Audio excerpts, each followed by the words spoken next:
एक राजा और छोटी चिड़िया आज की हमारी कहानी का शीर्षक है। एक महल में एक राजा अकेला रहा करता था। उसके साथ कोई नहीं था। उसका सेब का बहुत सुंदर बगीचा था। एक दिन चुन-चुन चिड़िया वहां आती है और अपने मधुर स्वर में आवाज निकालती है, जिसे सुनकर राजा बगीचे में आता है और चुन-चुन से कहता है, वाह, तुम्हारी आवाज कितनी सुंदर है। तब चुन-चुन से राजा बोलता है, क्या तुम मेरे साथ इस महल में रह सकती हो? तुम मुझे रोज गाना सुनाना। चुन-चुन सोच में पड़ जाती है। कुछ सोचने के बाद वह बोलती है, हाँ हाँ, क्यों नहीं। तब राजा कहता है, मैं तुम्हें अपने महल में बहुत आराम में रखूंगा। तुम्हें कोई तकलीफ नहीं होगी। तुम्हें जैसा चाहिए मैं वैसा दूंगा। चुन-चुन राजा की बात स्वीकार कर लेती है और राजा के साथ उसके महल में रहने लगती है। राजा चुन-चुन को एक सोने के पिंजरे में रखता है और अपने महल में ले जाता है। चुन-चुन महल में रहकर देखती है।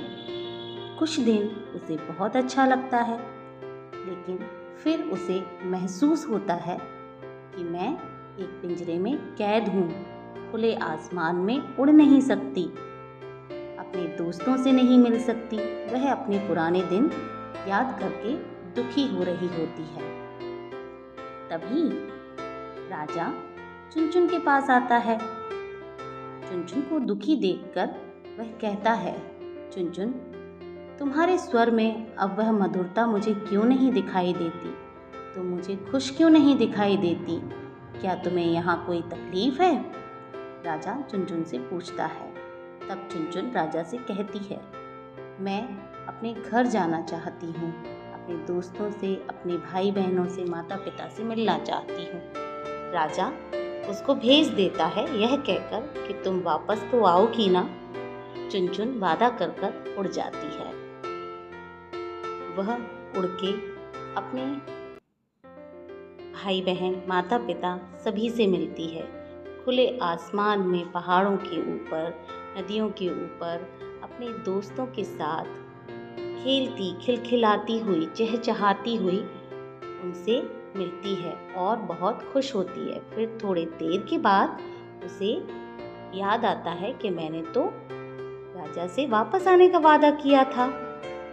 तो चुन-चुन अपने किए वादे के अनुसार राजा के पास जाती है।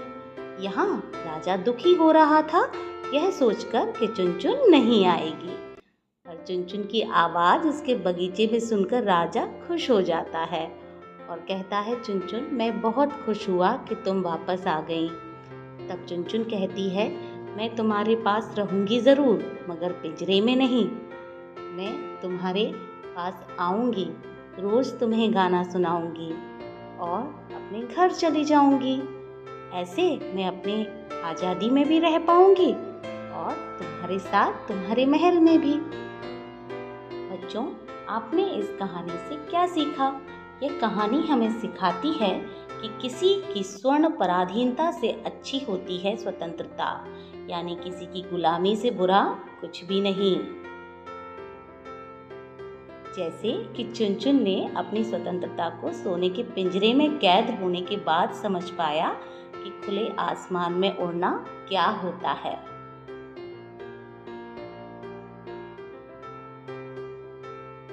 फिर मिलेंगे एक नई कहानी के साथ। तब तक के लिए धन्यवाद।